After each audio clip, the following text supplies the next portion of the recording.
Kính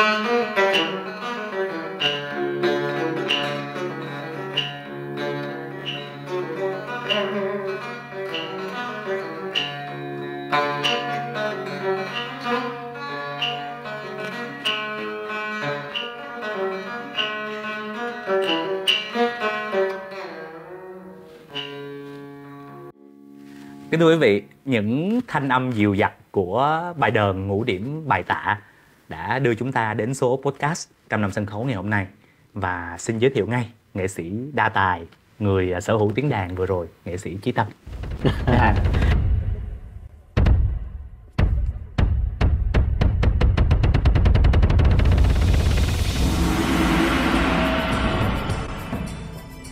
Dạ vâng, trước hết Chí Tâm kính chào tái ngộ đến tất cả quý vị khán thính giả đang xem đài, cũng như là chào đến Bình trong chương trình podcast Trăm Năm Sân Khấu ngày hôm nay.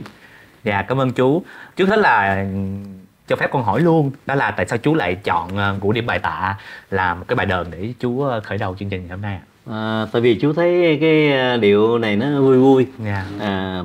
Ở trong đờn ca tài tử, cũng như là trong những cái lúc mà ngày xưa đó, khi mà cái người đó thôi chúng ta cùng đi thì dàn đờn nó trỗi lên cái bài này để mà ta minh họa cho cái sự đi chung của hai người bạn. Chúng ta cùng đi thì đi cái bài này. Hồi nãy Bình nói là Ngũ Điểm Bài Tạ. Thực ra thì bài hát này mà điệu đàn này có thể là ảnh hưởng tới một phần nhạc của Trung Hoa, rồi xong đưa vô miền Bắc, rồi tới miền Trung, thì nó nằm ở trong những cái bài đờn của đờn tranh. Mà khi đàn tranh hay đàn tỳ bà hay là những cái đàn mà của đàn cổ của miền Trung á, thì từ lúc mà chú tìm hiểu thì chú thấy ở miền Trung nhiều hơn. Thì miền Trung để cái tựa là Ngũ Điểm Mai tọa ngọc lầu. Ngũ điểm mai là 5 đóa hoa mai, ngũ điểm là 5 cái bông mai, tọa ngọc lầu là nó xà ngang trên cái lầu ngọc của một công nương nào đó chẳng hạn.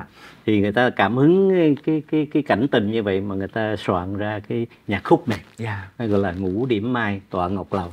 Rồi sau này vô miền Nam, tới miền Nam thì bắt đầu nói trại ra là Ngũ Điểm Bài Tạ để cho nó ngắn gọn, chứ không có nói hết cái chữ là Ngũ Điểm Mai tọa ngọc lầu. Giống như cái sông này là sông Loan, tiếng này là tiếng sông Loan. Thì khi vô tới miền Nam Loan không còn nữa, không cần bẻ miệng là sông Lan. Tiếng sông Lan. Sông Lan thì không đúng, mà tại sông Loan là cái chim loan đó, cái tiếng chim loan nó kêu lên như vậy. Thì ở ngoài Bắc vẫn còn bán cái hình ảnh của chim loan, nó gõ cốc vậy nè. Thì cái này á thì trong miền Nam mình gọi là sông Lan, mà đúng chữ là sông Loan. Nhưng mà khi ở miền Trung thì ta gọi là phách, gõ phách. Thì sau này á anh đạo diễn Leon Quang Lê có một cái phim tên là Sông Lan. Và ở đó có một cái sự phái sinh, đó là sông Lan là hình ảnh ẩn dụ cho hai người đàn ông. Thì con thấy là cái sự phái sinh đó rất là hay, giống như là bài Ngũ Điểm Bài Tạ, một cái bài đờn nghe rất là đơn giản, dường như tất cả mọi người Việt Nam đều đã nghe cái thanh âm này rồi. Con tin chắc rằng mọi người Việt Nam đều đã ít nhất một lần trong đời nghe cái thanh âm này rồi. Nhưng mà hôm nay nghe chú nói thì mới biết rằng cái bài đờn này đã có một cái chiều dài và đi từ Trung Hoa, miền Bắc, miền Trung, miền Nam, nhưng cuối cùng đã trở thành một cái bài của Việt Nam. Ngũ Điểm Bài Tạ nó trở thành Việt Nam hóa. Trước hết là phải nói là chú Chí Tâm ở Việt Nam đã là một nghệ sĩ cải lương rất là nổi tiếng rồi. Khi chú sang Mỹ, chú tiếp tục sinh hoạt văn nghệ rất là sôi nổi ở Mỹ, và chú có một cái chương trình phát thanh tên là Tiếng Tơ Đồng. Và thông qua Tiếng Tơ Đồng á, thì quý thính giả mới được biết là bên cạnh một cái nghệ sĩ cải lương có giọng ca rất là mùi, chú còn là một cái bậc thầy về đánh đàn, và chú đánh được rất là nhiều những nhạc cụ, và đồng thời là có một kiến thức về lịch sử cổ nhạc rất là thâm hậu. Vậy thì con muốn hỏi luôn về chính cái tựa của cái chương trình phát thanh đó, Tiếng Tơ Đồng. Con muốn hỏi chú một câu thật là ngô nghê luôn, tại sao nó lại là Tiếng Tơ Đồng? Ban đầu thì gợi ý của đài, rồi mình cũng muốn làm cái chương trình giống như vậy. Thì trong lúc trước khi có Tiếng Tơ Đồng thì có một cái chương trình khác chú làm đài phát thanh, thì gọi là Tìm Hiểu Cổ Nhạc. Chương trình Tìm Hiểu Cổ Nhạc thì mình muốn đem cái format đó mà đưa lên truyền hình, thì mình chưa biết đặt tên gì. thì chị Ngọc Đăng Thanh mới hỏi qua cố soạn giả Kiên Giang, tức là nhà thơ Hà Huy Hà. Thì chú Kiên Giang ngày xưa thì chú cũng đã thành lập một ban gọi là Tiếng Tơ Đồng. Thì chú gợi ý thôi thì lấy cái tên Tiếng Tơ Đồng luôn. Chú có tặng cho chương trình Tiếng Tơ Đồng một bài thơ mà chú Tâm thì không có thuộc hết bài thơ đó. Có gì thì dù xa cách mấy trùng dương gì đó, ai cũng thấy vấn vương trong lòng về tiếng Tơ Đồng, tiếng tơ dù dặt, tiếng thì đó là tiếng Tơ Đồng, là cái chương trình đó do chú nhà thơ Kiên Giang, nhà thơ Hà Huy Hà đã tặng cho cái tên đó. Tiếng Tơ Đồng như vậy nó có phải là tiếng nhạc cụ của dân tộc mình không chú? Rồi nói tới nhạc cụ thì ngày xưa có những cái đờn nó dùng bằng dây tơ. Dùng bằng dây tơ, chẳng hạn như tỳ bà, rồi đàn nguyệt, tức là phải dùng bằng dây tơ. Mà dây tơ khi mà bệnh sợi tơ lại thì tùy theo lớn hay nhỏ mà người ta bệnh dây. Mà dây tơ dễ đứt quá, sau này cho nên người ta thay bằng dây ni lông. Ni lông tức là dây mà dây câu cá đó thì vẫn xài được, tùy theo cái độ to nhỏ mà người nhạc sĩ chọn cái dây đó rồi gắn lên cái đờn. Sau này thì có những cái đờn như đờn sến. Không biết Bình có biết cái đờn sến thì cái mặt nó hơi giống cái hình bánh trung thu đó. Cái đờn sến, rồi đờn sến, đờn kìm, đờn tỳ bà, những cái gì mà thuộc dạng mà cái thùng gỗ đó mà tra dây tơ thì nó kêu ấm hơn, nó kêu hay. Còn tiếng đồng, tiếng sắt, tiếng đồng đó là dùng cho đờn tranh. Tiếng sắt, tiếng đồng là cho đờn tranh. Những cái dây mà lớn to chút thì dây đồng. Còn dây nhỏ thì là dùng bằng dây sắt. Tiếng sắt, tiếng đồng, tiếng tơ thì cũng đều là trong âm nhạc Việt Nam. Cũng như là tiếng ti, người ta nói tiếng ti là một loại bộ thổi như là sáo hay là ống địch vân vân. Đó là tiếng địch, tiếng ti. Còn cái đàn chú đang ôm ở đây là cây guitar phím lõm đúng không ạ? Cây này thực chất của nó là cây guitar phím không lõm. Nhưng mà khi mình mua về đó thì mình mài phím. Mài phím trước hết mà mình tháo dây ra, xong bắt đầu mình mới mài phím cho nó vừa đủ độ. Thực ra thì cái phím này nó không có đủ sâu như là cái đàn mà ở Việt Nam đóng. Ở Việt Nam đóng thì họ làm cái bản của cái cần đờn nó dày hơn, dày hơn và khoét sâu hơn, thì nhấn sâu hơn. Nhưng mà đối với những người mà đờn nhạc sĩ thường nhấn rất là sâu, chẳng hạn như chữ sang, chữ này là chữ sang của dây đào, dây này là gọi dây đào. Rồi C,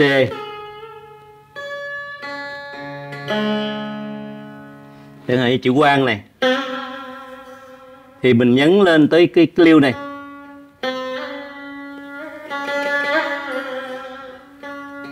Hoặc là C lên liêu.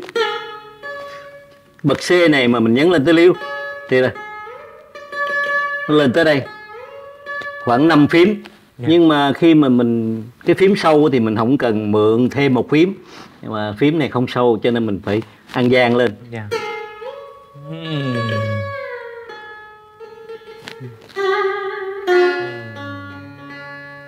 Vậy đó. Vậy gốc á là cây guitar của người Tây Phương. Sau đó mình đem về, mình khoét nó đi, khoét phím và bỗng dưng nó trở thành cây guitar phím lõm của cổ nhạc Việt Nam. Và tra dây cũng vậy, dây thì nó mỏng hơn là dây tân nhạc bình thường. Tại dây tân nhạc bình thường nó có cần nhấn đâu mà nó cần mềm. Mà đối với giọng cổ thì cái dây mềm.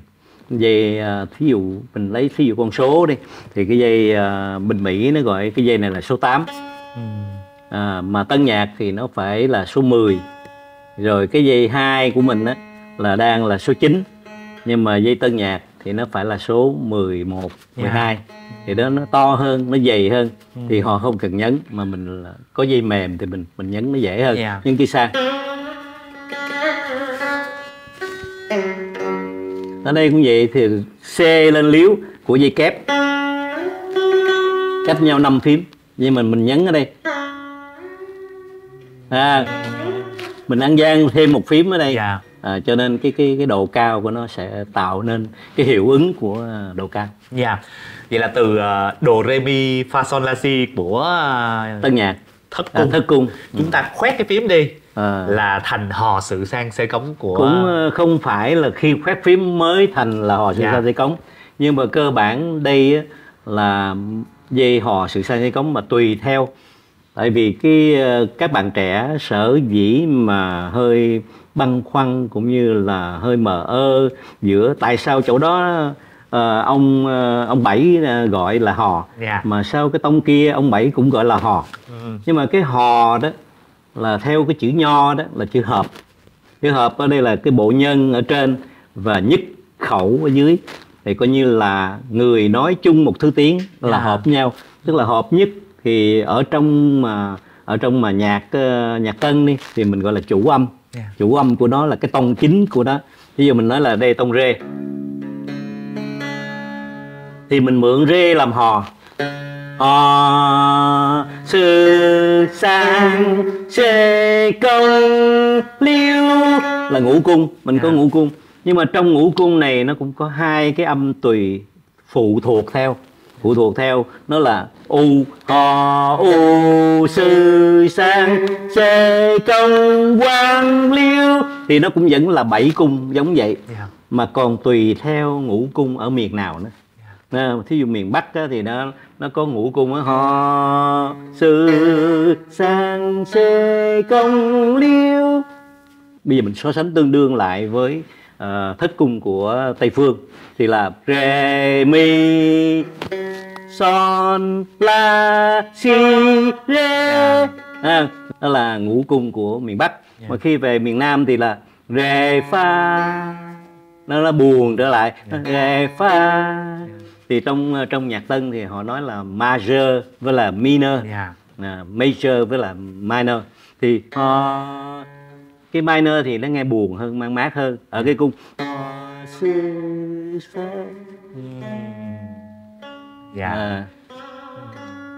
thì nó vẫn là 5 cung. Hò sư sang xê quang liêu, nó đọc khác và ngân cũng khác nữa. Mình phải lưu ý, hoặc là các bạn trẻ phải lưu ý khi mà nghe ngũ cung phải biết cái chỗ điểm nhấn rung ở chỗ nào, mà định vị của nó, định vị ở miền Bắc hay định vị ở miền Trung hay định vị ở miền Nam. Miền Bắc, thí dụ chú Rao miền Bắc là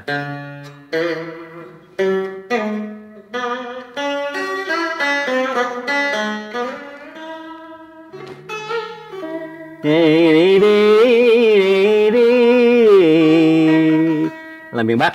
Còn miền Trung á sang nó phải rung. Rồi xê công liêu công xê u sang, nó ra miền Trung. Rồi tới miền Nam thì hò sư sang xê quang liêu, nó nhấn ở hai cái nốt là cống với liếu. Mà cống ở miền Nam thì mình gọi là quang, chứ nếu mình gọi cống nữa thì các bạn trẻ sẽ bị mập mờ. Gian díu mập mờ đó. Nó mập mờ giữa ngũ cung của miền Trung và ngũ cung miền Nam. Vậy là ngũ cung á, tuy là ngũ cung nhưng ở mỗi miền lại có những cái sự khác biệt, cái nhấn rung khác nhau. Và nghe có cảm giác như là cái thanh âm này nó phụ thuộc vào địa hình, đúng không chú? Giống như là địa hình miền Bắc khác, miền Trung khác, miền Nam khác, nên âm nhạc theo đó cũng khác. Đúng rồi, thổ âm đó. Nghe chú nói thì thật là thú vị, vì mới thấy là hóa ra là Đông Tây không sai nhau lắm đâu. Không sai nhau lắm. Và như chú nói hồi nãy, nó có cái bộ hợp thì có vẻ như là nếu như chúng ta phát triển âm nhạc ngũ cung hay thất cung lên tới đỉnh cao thì đó chỉ còn là vấn đề của kỹ thuật về những con số, đúng không? Đúng rồi, chỉ là con số. Thí dụ mình nói là hò là chủ âm, là số 1 thì ở đâu nó cũng nằm ở số 1. Thí dụ mình nói hồi nãy là rê là số 1 thì mi nó sẽ là số 2, pha nó là số 3, sang nó là sẽ là số 4, rồi C nó sẽ là số 5. Vậy đó. Thì nó tiến lên, rồi khi mình đổi cái cung khác là chẳng hạn son thì là hò nó trở lại thành son. Hò sư sang C,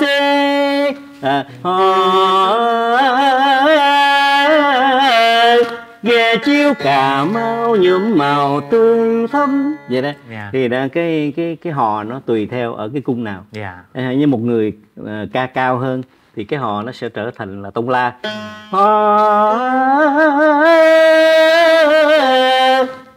Còn dây đào thì thí dụ mình kép mà mình ca dây đào thì mình ca thấp ho.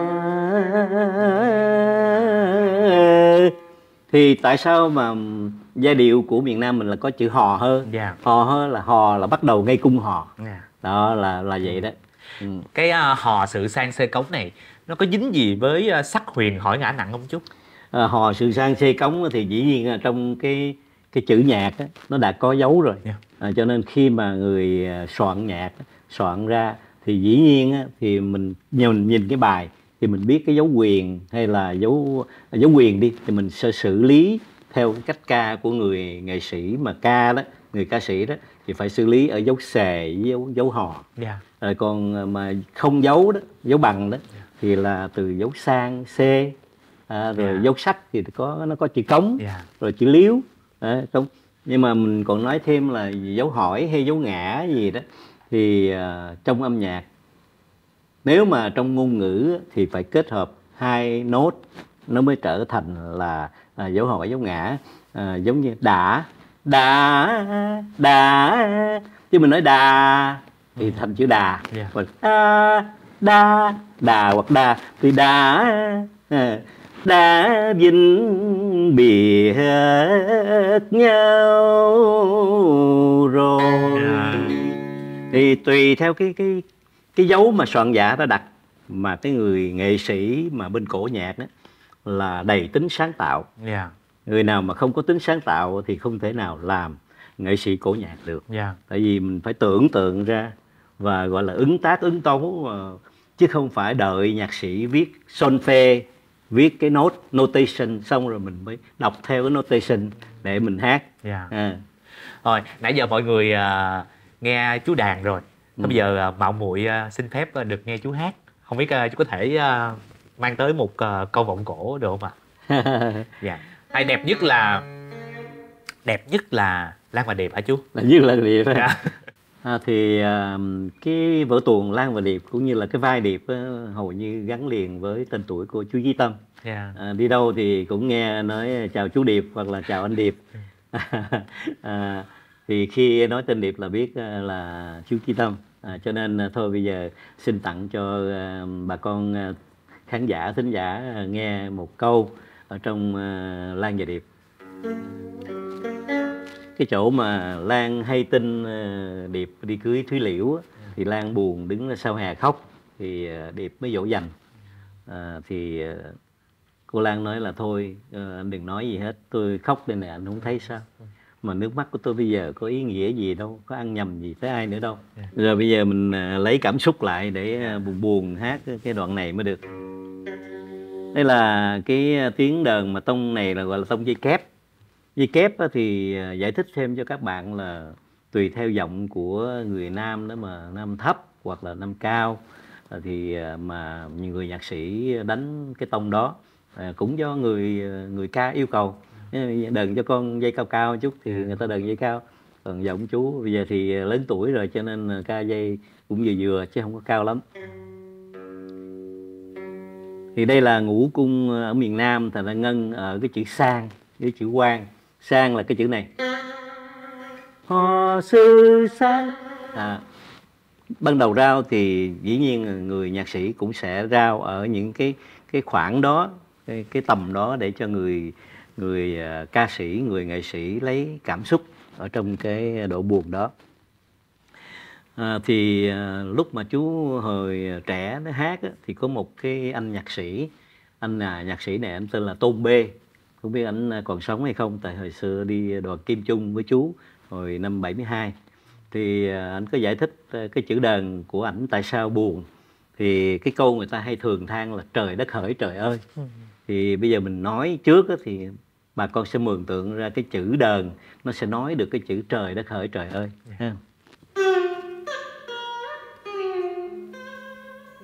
Phải không? Cái tiếng trời đất hỡi trời ơi nó đã nghe buồn rồi.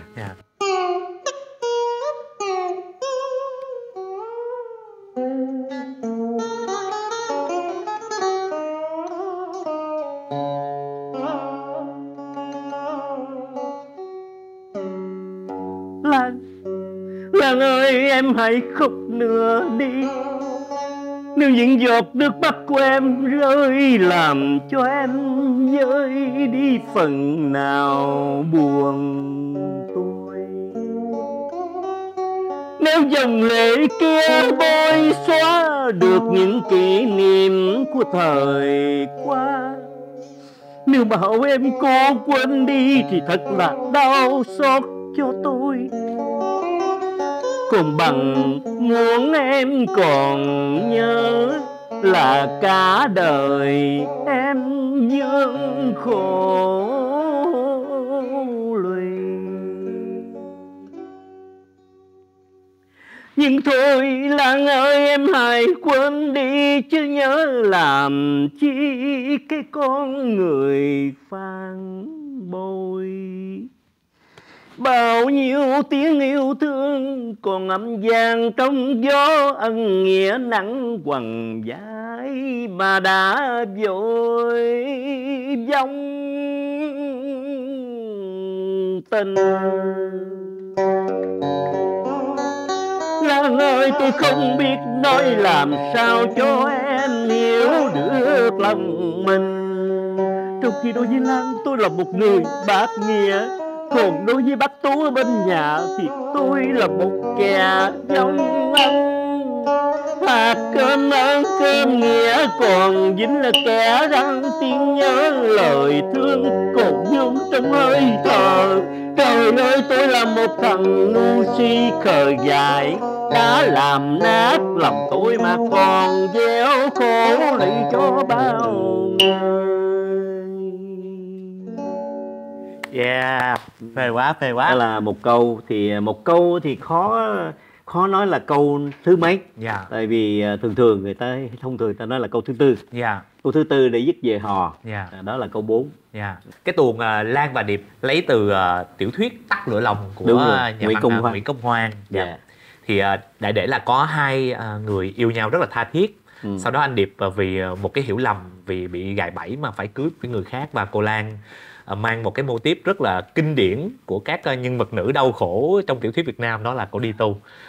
Cô Thúy Kiều cổ đau khổ vì tình, cổ cũng đi tu. Cô chồng áo cưới trước cổng chùa đau khổ vì tình đó cũng đi tu luôn. Cũng đi tu. Và anh Điệp này còn đau khổ không kém, nên là có cái bài hát vừa rồi. Thì sẵn chú vô một câu vọng cổ của Điệp thì con muốn hỏi luôn một cái thắc mắc chung, thắc mắc lớn của các bạn trẻ hiện nay, đó là rốt cuộc thì cải lương và vọng cổ nó khác nhau cái gì hả chú? Để tiếp lời và cũng như là giải thích thêm cho các bạn trẻ biết là từ cái cuốn tiểu thuyết Tắt lửa lòng của Nguyễn Công Hoan, sau đó thì ông Trần Hữu Trang ông có làm một vở tuồng cải lương nữa, được để tên là Hoa rơi cửa Phật. Rồi sau này chú soạn giả Yên Sơn, tức là cũng cố soạn giả Yên Sơn cũng đặt thêm một tuồng Lan về Điệp nữa, mà đoạn ngắn thôi, để tên là Dây chuông quan nghiệp. Nên nó có nhiều cái tựa đề, nhưng mà bao quanh ở trong cái vở Lan và Điệp. Đặt trở lại câu hỏi và cải lương và vọng cổ nó có khác với nhau ở chỗ nào? Thật ra ca là không phải là ca cải lương, mà là ca vọng cổ. Mà hát thì mới hát cải lương. Hát cải lương là tức là có diễn tuồng, tại cải lương là một bộ môn. Chứ không có thể nói là anh ca chèo hay quá, không phải. Anh ca cái đoạn đó hay, hát chèo thì được. Hát tức là diễn tuồng thì là tuồng cải lương. Và vọng cổ này là xuất thân từ cái bản dạ cổ Hoài Lan của ông Sáu Lầu, tức là ông cố nhạc sư Sáu Lầu ở Bạc Liêu, đã sáng tác hồi khoảng năm 1918 tới 19 đó, thì ông đã có một bài này. Ông sáng tác để ông trình bày lên ông thầy để nghe lại cái có được hay không. Thì ông thầy hình như là hồi đó ông viết có 16 câu, thì ông thầy thêm 4 câu nữa để mà kết bài, và trở thành 20 câu. Mà 20 câu ngày xưa nó là nhịp đôi, thành ra ca 20 câu nó chỉ có 40 nhịp. Chẳng hạn như tơ là tơ phu tương là hết một câu, tại nó có 2 nhịp.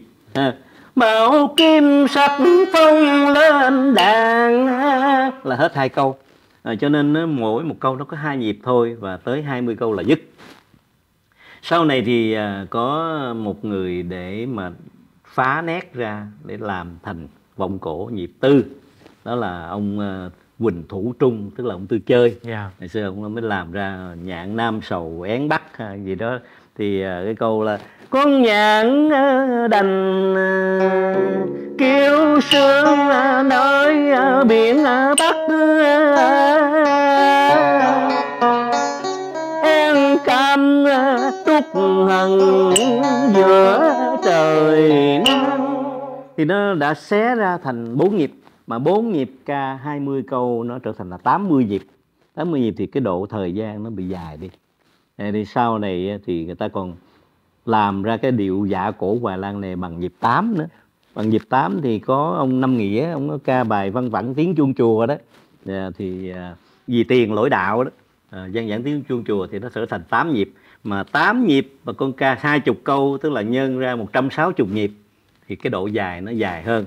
Vì thế cho nên sau này thì người ta đổi lại là chỉ có 6 câu giọng cổ thôi. Tại vì 6 câu giọng cổ này ở cái đoạn mà bài dạ cổ Hoài Lan đó thì là tới cái câu thứ 6 và câu thứ 7 nó sẽ trùng lại câu thứ nhất. Cho nên người ta nói sau này thôi đổi thành ca 6 câu thôi, 6 câu giọng cổ. Thì câu 1, câu 2, câu 3 ngày xưa cái dĩa đá đó nó chạy tua đó, cái thời lượng của nó khoảng 3 phút. 3 phút là hết 3 câu, cho nên mới trở mặt nó gọi là mặt 2.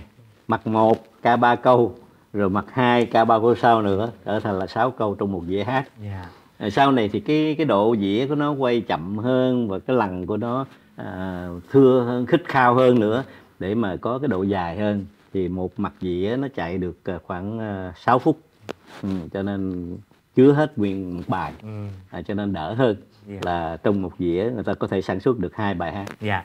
Nghĩ là đến đây á, thì quý vị khán giả trẻ đã biết vì sao lại có cái câu là mày đừng có sàn xê nữa, đúng không? Và tại sao lại có cái câu là tao rành mày 6 câu giọng cổ, là bởi vì ai cũng biết bài vọng cổ sẽ như vậy hết. Mà nói tắt thôi chứ không cần phải nói 6 câu giọng cổ. Tao rành 6 câu. Tao rành 6 câu này tao rành 6 câu. Thì 6 câu đó chính là 6 câu vọng cổ. Vậy thì có thể nói là cái bài mình nói lại có nghĩa là cải lương là một loại hình nghệ thuật, còn vọng cổ chỉ là một cái bài trong toàn bộ cái loại hình nghệ thuật thôi. Nhưng mà dường như đó là cái bài Verdet, đúng không chú? Bài đó thì ông cố giáo sư tiến sĩ Trần Văn Khê đã phán cho một câu là phi vọng cổ bất thành cải lương. Thành ra trong tuồng cải lương nào cũng phải có bài vọng cổ. Nếu không có bài vọng cổ tức là nó không thành cải lương. Để đủ thấy là cái mức độ phổ biến của nó như thế nào. Vậy thì theo chú tại sao vọng cổ lại trở thành gọi là cái bài đinh vua, bài đinh trong nghệ thuật cải lương? Gọi là tâm đó. Giống như trong kinh thì có tâm kinh, Bát Nhã tâm kinh, thì nó là cái bài vọng cổ, nó phải có để thể hiện được cái niềm cảm xúc. Cái làn điệu của vọng cổ thì nó là buồn, nhưng mà tùy theo cái lời ca nữa. Tại sao vọng cổ buồn, rồi cái tự nhiên ông Diễn Châu ông đặt những cái bài Tư Ếch đi Sài Gòn, hay là Văn Hường đại chiến Tư Ếch Văn Hường rồi kia, rồi trở thành bài vui, là tại vì do cái ca từ mình làm vui lên. Rồi ông Văn Hường cái giọng ông cũng tiếu tiếu nữa, cho nên trở thành những cái bài vọng cổ hài hước. Ngày xưa thời đó đi năm 60, 66 đó, 60, 65 cỡ đó thì ông Văn Hường rất là nổi tiếng trong những cái bản vọng cổ gọi là vọng cổ hài hước. Giờ nghệ sĩ Văn Hường trình bày. Thôi thì sẵn chú có cây đờn ở đây, sẵn chú nói bài vọng cổ là tâm mà chú còn là chí tâm nữa. Thôi thì con xin mạn phép con bào chú một chút, chú có thể trình bày một cái bài vọng cổ vui để cho quý vị khán giả mường tượng được không ạ? Vọng cổ vui, vọng cổ vui chẳng hạn như thì khi mà ở Mỹ đó thì cái nghề làm nail của mấy bà quý cô đó, thì rất là thịnh hành, là nổi tiếng. Thì có một anh, một cái em nhỏ đó cũng là, thì cũng chắc cũng lớn hơn Bình chút xíu nhưng mà nhỏ hơn chú Tâm. Thì em cũng đi làm nail, em tên là Bình, nó cũng tên Bình nữa, Bình Đông chứ, nó tên Bình Đông. Bình Đông mới sáng tác cái bài hát là Tư Ếch đi làm nail. Tư Ếch đi làm nail thì hát một câu vọng cổ trong Tư Ếch đi làm nail, sáng tác của Bình Đông để tặng quý vị. Cũng như là khi mà mình hát Tư Ếch thì mình phải gần gũi với cái giọng hát của ông Văn Hường, chú Sáu Văn Hường. Khi mà đờn cho những người mà hát hài hước á, thì dàn đờn sẽ rao không cần mùi lắm, và rao cho có hơi cũng như là rao nhanh. Chẳng hạn như là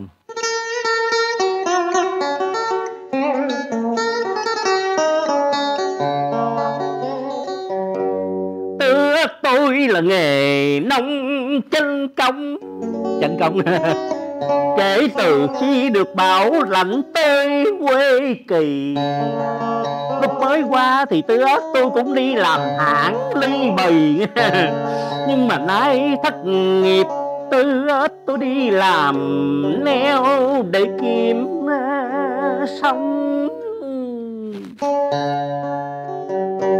Hồi ở Việt Nam Tư Ớt tôi đâu có biết chi là cái nghề tay chân nước. Đắp bột dán siêu tôi nào đâu có biết. Nhưng sau khi học hỏi sơ sơ thì tôi cũng cắt vua đẹp như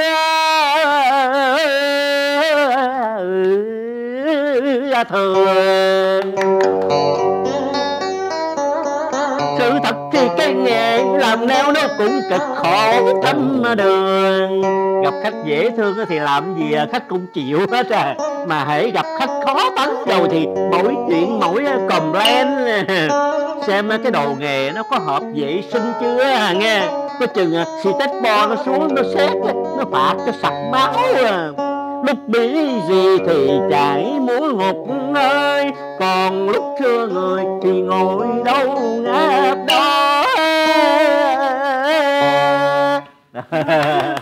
Hay quá chú, hay quá chú ơi. Dạ. Là có những lúc đi show thì cái bài hát này cũng hit nó bẩn, cho nên chú hay đi show hát bài này cho bà con vui, bà con làm đeo thích lắm. Dạ, con rất là hạnh phúc. Cái hạnh phúc của cái người làm host của Trăm Năm Sân Khấu là được nghe cái thanh âm này trực tiếp ở đây. Và một cái sướng nữa là mình được quyền yêu cầu, đúng không chú? Được quyền xin thêm cơm thêm, đúng không? Dạ. Thì bài Tư Ớt làm neo vừa rồi là một cái bài nhạc vui. Và chúng ta thấy là cái giọng, cái cách mà người nghệ sĩ xuống cái câu vọng cổ nó làm nên gọi là signature, cái gọi là cái đặc sản của họ. Có nghĩa là mỗi một người khi mình nghe họ thả một cái câu vọng cổ thôi, mình lập tức, mình không cần phải nhìn hình, mình nghe tiếng thôi mình biết đây là đặc sản rồi. Đúng rồi.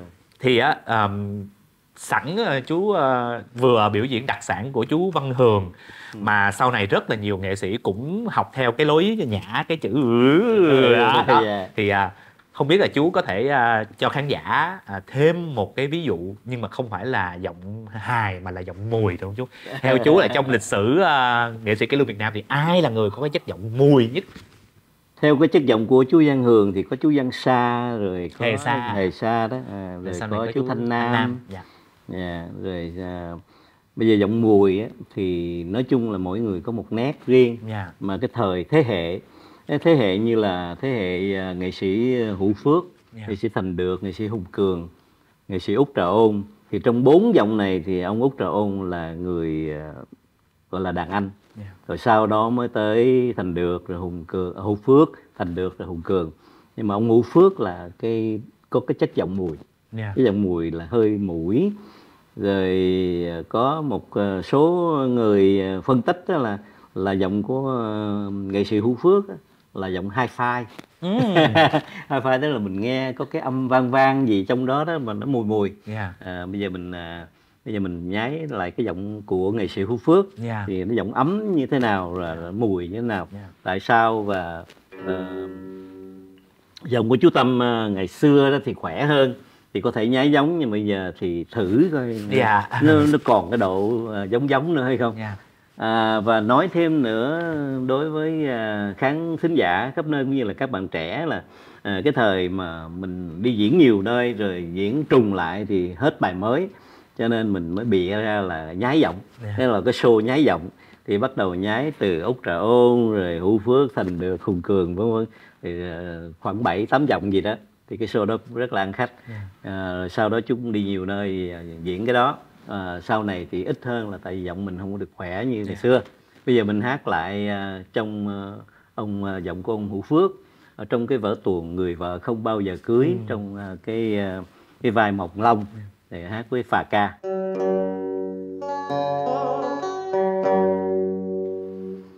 Phà Ca ơi, hầu hết mối tình đầu đều thơ mộng như thần tiên, nhưng khi vừa bén đường lương duyên thì tình kia sẽ gặp một cơn giông tố ba đào. Đau. Thì cái ngân của ổng rất là mùi và cái hơi của ổng mềm, nó mềm mà không có mỏng, nó đủ dày nhưng mà nó mùi ở chỗ đó, điểm đó. Còn nghệ sĩ Hùng Cường thì lại là bỏng hơn và gọi là ca sỏi hơn, mà đối với chú bây giờ thì lên cao không nổi vì chú xuống tông thấp xuống chút thì lên cơ thể.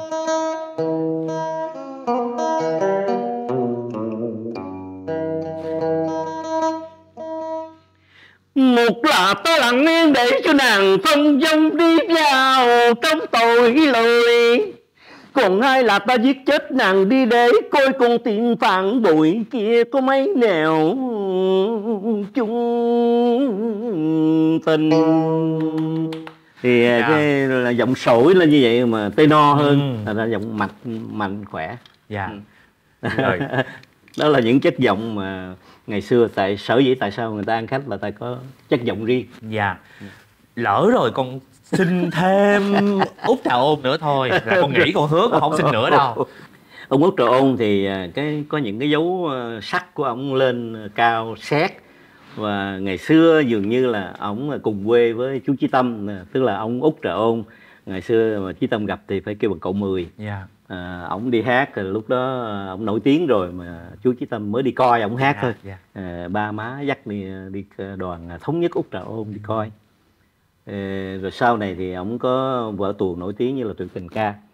Cái đoạn kia thì cao quá thì chú lên không nổi, nhưng mà cái đoạn Út Trà Ôn hát trong Tuyệt Tình Ca thì chú có thể nhái lại được, và để tặng cho quý vị khán thính giả nghe. Giọng ông Út Trà Ôn hình như là nó chứa ở cái miệng hàm nhiều hơn là đưa từ phổi cổ lên tới cái hàm mặt, cho nên cái nghe rền ở trên cái hàm mặt như thế này. Anh con ơi, 20 năm qua bác không có về Tân Ngài, con về đứa con gái ngày xưa nó đã qua thời thơ dại, nói như là hạt bụi đắng lao vào cơn trốt xoay của đô thành. Vai chú ơi. Giọng rộn ràng như vậy tạo nên tên tuổi của đệ nhất danh ca miền Nam là ông Út Trà Ôn. Nói thêm một chút cho quý vị đi tìm nghe, đó là nghệ sĩ Chí Tâm vừa trình bày một cái đoạn trong cái tuồng tên là Tuyệt Tình Ca. Tuồng này là làm nên tên tuổi của cô Bạch Tuyết đây. Thì cô Bạch Tuyết là đóng vai Trường An, là con gái của ông Út Trà Ôn á, là ông Cò đó, ông Cò Hương. Thì ông Cò Hương này ngày xưa là đã có vợ ở dưới Tân Ngãi.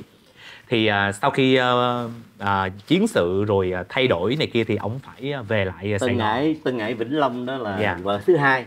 Còn vợ đầu là cũng ở Sài Gòn. Sau đó ông mới về, hình như vợ đầu là ở Mỹ Thuận. Đúng rồi. Trở về Mỹ Thuận để thăm mẹ con của mình, tức là cái bà lớn. Bà nhỏ thì ở Vĩnh Long. Thì sau này cô Trường An cổ lớn lên thì cổ lên Sài Gòn và cổ quen với rất là nhiều người đàn ông, và trong đó là có con trai của ông Cò Quận Chín luôn đó. Nghe một cái kịch bản sơ sơ vậy thôi là quý vị thấy éo le không thua gì drama phim Hàn Quốc cả. Thì bây giờ cái tuồng đó vẫn còn ở trên YouTube và quý vị có thể nghe nguyên một cái tuồng và để nghe được cái giọng của ông Út Trà Ôn hay như thế nào và đàn ông như thế nào. Thì con đang nói đến cái sự đàn ông ở trong cái chất giọng của ông Út Trà Ôn, và chúng ta thấy là cái sự đàn ông đó là một cái chung của những nghệ sĩ cải lương thời kỳ đầu. Chúng ta thấy ông Út Trà Ôn đàn ông rất đàn ông nè, ông Thành Được, Hữu Phước, Hùng Cường và cả chú Chí Tâm nữa. Và kể cả ông Văn Hường, tuy là giọng diễu nhưng vẫn là một chất giọng rất là nam tính. Có phải là có một sự khác biệt giữa cải lương của thời kỳ đó và cải lương của ngày hôm nay hay không hả chú? Cái thời mà từ Út Trà Ôn, Hữu Phước, Thành Được, Hùng Cường, còn cái giọng cũng mềm nhưng mà không có mất tính đàn ông. Đó là giọng ông Tấn Tài. Ông Tấn Tài cũng hay, rồi giọng ông Út Hiền cũng vậy, cũng hay. sau này thì lại có lẽ người ta muốn ca mềm mại hơn, thì cho nên nó hơi bị phai là cái chất đàn ông ở trong đó. Cái đó tùy theo từng thế hệ rồi nó đổi thay như thế nào thì tùy theo cái tâm tính của mỗi người nghệ sĩ nữa. Cái bài Vọng Cổ là mình thấy là nó đã ra đời từ mấy chục năm rồi, nhưng mà mấy chục năm sau, có nghĩa đến tận ngày hôm nay vẫn chưa có cái bài nào thay thế được bài Vọng Cổ. Đúng. Thì theo chú là vì sao mình khó thay cái bài Vọng Cổ đến như vậy? Tại vì Vọng Cổ nó hay ở cái chỗ là nó biến hóa theo cái ca từ của soạn giả đặt ra. Nền nhạc thì cũng vậy. Tại sao lúc sau này đó thì ở các phòng thu, nhạc sĩ vô thu đợt trước, thí dụ như yêu cầu là câu 1, câu 2, rồi câu 5, câu 6 thì đờn sẽ đờn trước rồi mình mới vô ca. Nó không có còn cái tính đồng bộ, đồng cảm của nhạc sĩ và nghệ sĩ như ngày xưa. Ngày xưa chú Tâm hát đứng ở đây thì các người nhạc sĩ ngồi ở đó, và mình nhìn thấy nhau và mình nghe tiếng đờn, tiếng ca của nhau. Người nhạc sĩ đờn nghe mình ca, và mình ca, nhạc sĩ nghe tiếng ca của mình, mà họ lướt theo. Cho nên nó có cái sự đồng cảm, mà khi mình nghe mình cảm nhận được có cái chất diễn xuất ở trong cái câu ca. Tại vì có cái dàn đờn nó hỗ trợ thêm. Mình đang ca sang hỡi ơi, mà đờn nó ca nó khác cung, thành ra nó không có sự đồng bộ của ca diễn, ca đờn ca với nhau thì nó phải có cái đồng bộ.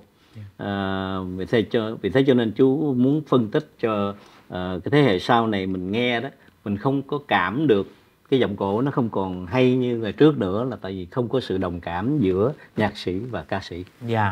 Và nói về đờn và người ca sĩ á, thì con cũng muốn hỏi chú á, là một cái ban nhạc cổ thì dường như là không có một cái sự gọi là gói gọn, không có một cái gọi là một cái format là phải có bao nhiêu cây, mà mình có thể mở rộng ra, đúng không chú? Đúng rồi. Để mình tối thiểu là 2 cây, tối đa là khoảng 6 cây. Nhưng mà khi mà lên tới 6 cây đờn thì phải sắp xếp. Cái nhịp thứ 4 này là kiềm với tranh.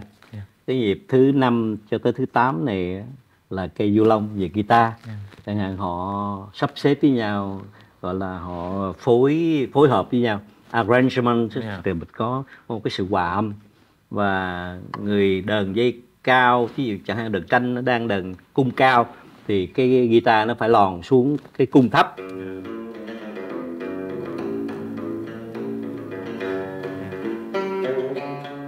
Rồi khi mà guitar lên cao thì những cái đờn khác nó lòn xuống ở dưới chẳng hạn. Thì những cái đờn kia nó phải lòn xuống, nó mới phối hợp được cái âm cao, âm thấp. Và sẵn đây thì nói cho mình biết, mình đã nói như là mình là tờ giấy trắng rồi, không chưa biết gì hết vậy. Thì sở dĩ mà nhạc cổ Việt Nam, mình nói miền Nam đi, miền Nam thì nói chung là nhạc cổ là có cái âm gọi là âm tùy tục. Âm tùy tục là sao? Chẳng hạn như mình hò thì phải có hò liếu nha. Nó hay ở cái chỗ đó, giống như cái tiếng mà con nói xong có người kia đáp lại, đâu lại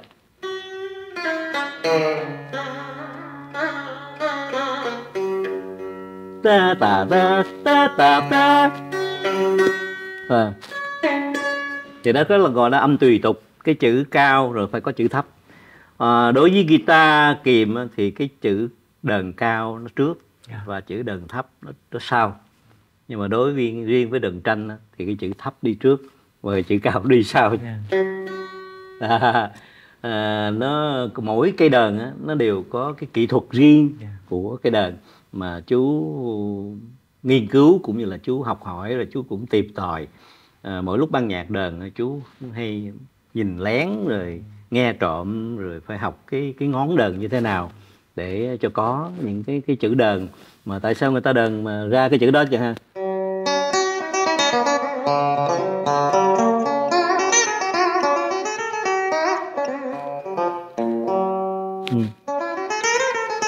Ha.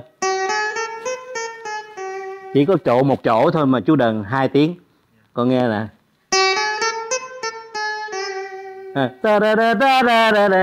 Chứ không phải mình chạy ngón không kịp, mà phải mượn cái nhấn vô, nó trở thành là cái nốt thứ hai. Ha. Đó là vậy đó. Thì mỗi cái đờn nó đều có cái kỹ thuật hay của nó, mà mình nếu mà mình nắm cái đờn nào thì mình biết cái kỹ thuật đó đờn như vậy. Dạ trời ơi, cái này mà nghe là có thể ngồi nghe được cả ngày luôn á chú. Hồi nãy chú nói tối thiểu là 2 cây, thì trong 2 cây đó là 1 cây là guitar là phải có đó. Guitar là sau này mới chính, chứ còn trước đó là đờn kìm với đờn cò hoặc là đờn tranh. Đờn kìm với đờn tranh là nó hòa hợp với nhau. Sau đó là lên thành 6 cây. Là guitar, kìm, tranh, bầu, rồi đờn cò gáo. Cò gáo nó có cái âm trầm, nó đi lòn. Cái đó gọi là âm chảy, nó chảy theo nước nó chảy theo, nó tuôn theo. Thì có những cái đờn hồ mà gọi là hồ cầm. Mình gọi là đờn cò là tại sao là gọi là đờn cò? Tại vì nó có cái mỏ con cò đưa lên cái cây đó. Nhưng đúng chắc là cái tên nguyên thủy của đờn nó là gọi là hồ cầm, nhị hồ cầm.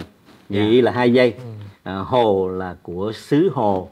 Ngày xưa mà người ta thường hay nói rợ hồ.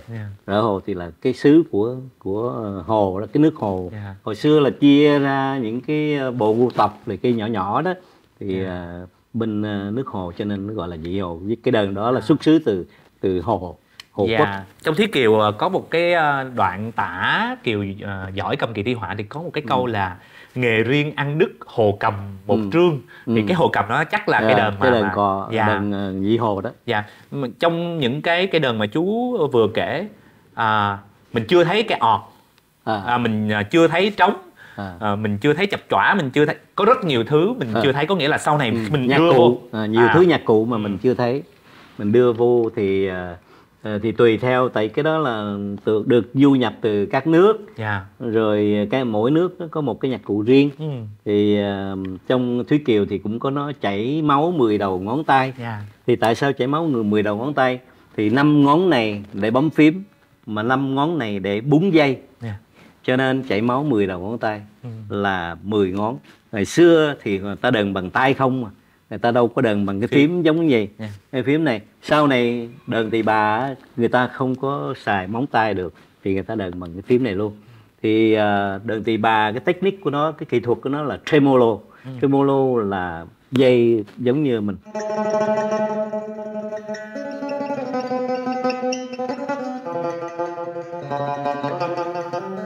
Mà mình dê đó gọi là dê hay tremolo thì bằng cái phím. Nhưng mà khi người ta móc này 4 cái ngón tay mình móc lên một xuống, mà cái ngón này khải xuống, 4 ngón này đưa lên, móc lên. Thì họ móc như vậy đều như là mình dê cái phím vậy.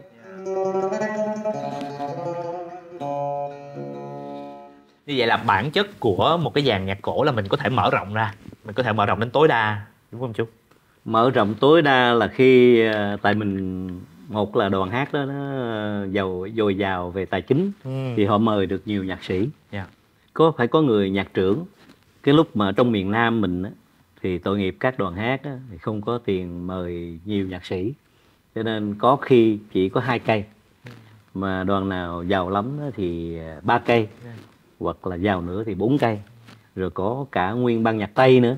Ban nhạc Tây thì cũng gồm có trống, rồi bass, rồi guitar, rồi thổi kèn, hay là đệm thêm cái gì nữa thì là 5 cây.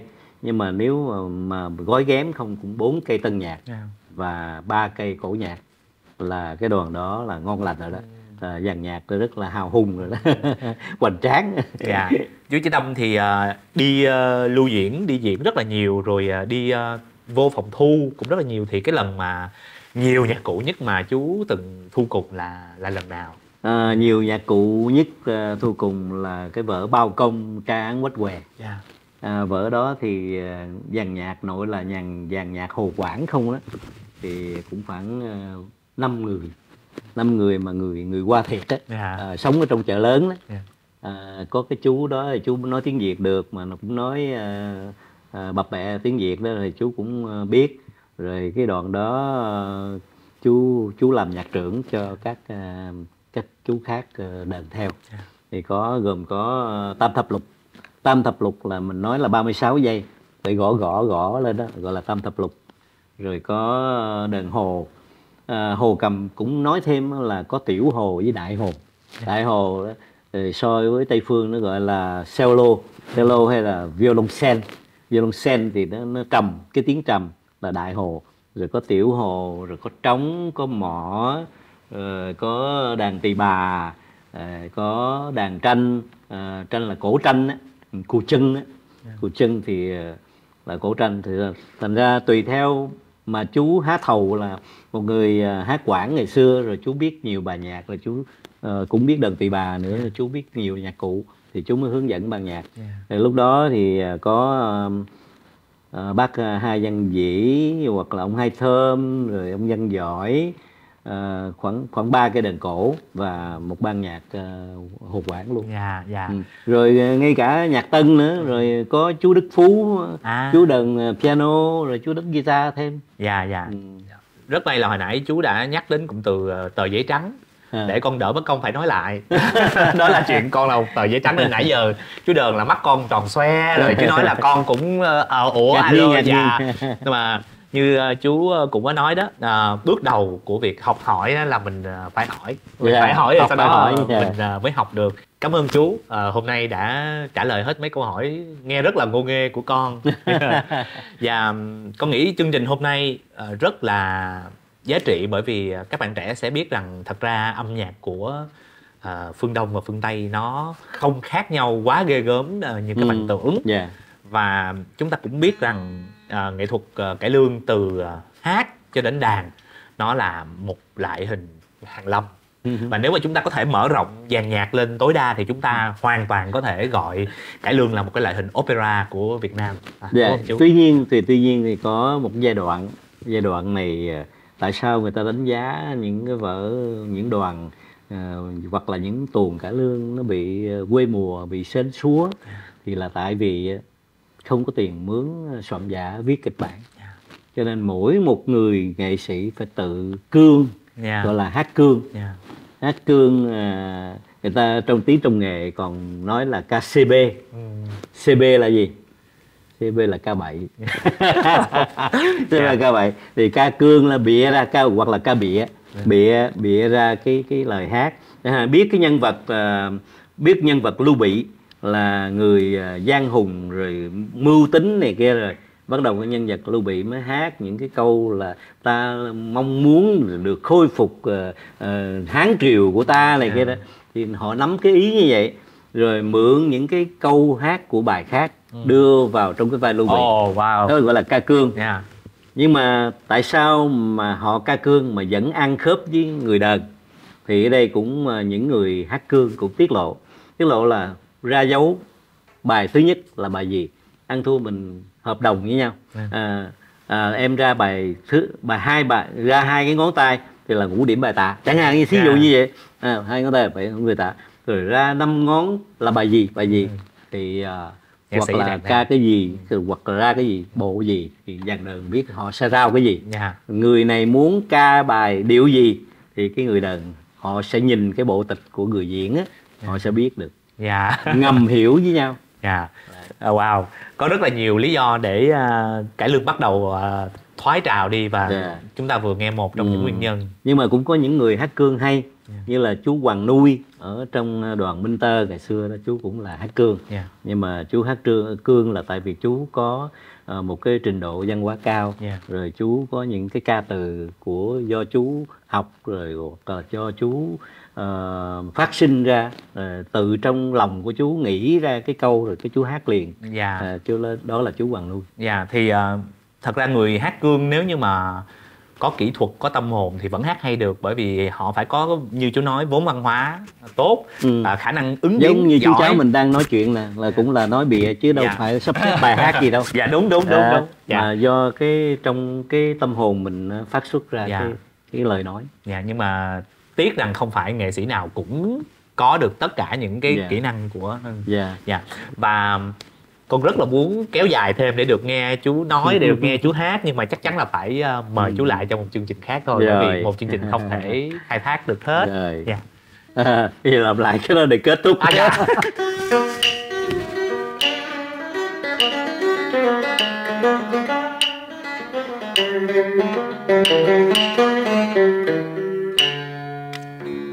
Dạ. Rồi đến đây thì Chí Tâm cũng xin chào tạm biệt đến quý vị khán thính giả đang xem đài trong cái chương trình Trăm Năm Sân Khấu. Chào Bình, cảm ơn các bạn trẻ, cái nhóm thực hiện này đã tạo cho chú Tâm có cơ hội chia sẻ những kinh nghiệm, những kiến thức của mình. Chắc chắn rằng có những bậc cao minh hơn xem thì có những khuyết điểm gì thì xin mời quý vị cũng tha thứ, hoan hỷ cũng như là góp ý cho để sau này chúng tôi sẽ làm những chương trình tốt hơn. Dạ, cảm ơn chú.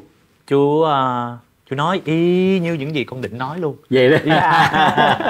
Là thì thật ra là tụi con cũng làm cái chương trình này xuất phát từ chuyện học hỏi như nãy con nói với chú thôi. Dạ. Yêu mến cái bộ môn cải lương này. Dạ, và mong tất cả mọi người cùng nhau có một cái sự về nguồn để mình biết rằng cải lương đã từng đẹp như thế nào, từng hay như thế nào, từng là một viên ngọc quý như thế nào, để chúng ta tiếp tục mài dũa, để chúng ta có thể thấy sự trở lại của cải lương trong tương lai. Và trong thời gian gần đây thì chắc là chú cũng đã thấy cải lương đang tiếp tục cố gắng làm mới rất là nhiều. Chẳng hạn như là mới thời gian gần đây thôi, chúng ta thấy cô Bạch Tuyết kết hợp với nghệ sĩ rap Wowy, đúng không? Và tương lai mình đâu biết được cải lương sẽ tiếp tục còn phối hợp với những loại hình nào nữa. Tại vì cái chữ cải lương nó đã là cải tiến rồi. Renovo và renew. Trong tương lai hy vọng là chúng ta sẽ thấy cải lương kết hợp với xiếc, với ảo thuật, với performance art, với rất nhiều thứ khác nữa. Nó dung nạp được nhiều bộ môn khác. Dạ. Chắc là không đợi chú chơi thêm một bài ngũ điểm bài tạ nữa, vì bây giờ chúng ta phải tạ từ nhau thiệt. Và rất cảm ơn chú Chí Tâm và rất cảm ơn quý vị khán giả đã xem chương trình đến đây. Hẹn gặp lại quý vị trong những podcast lần sau.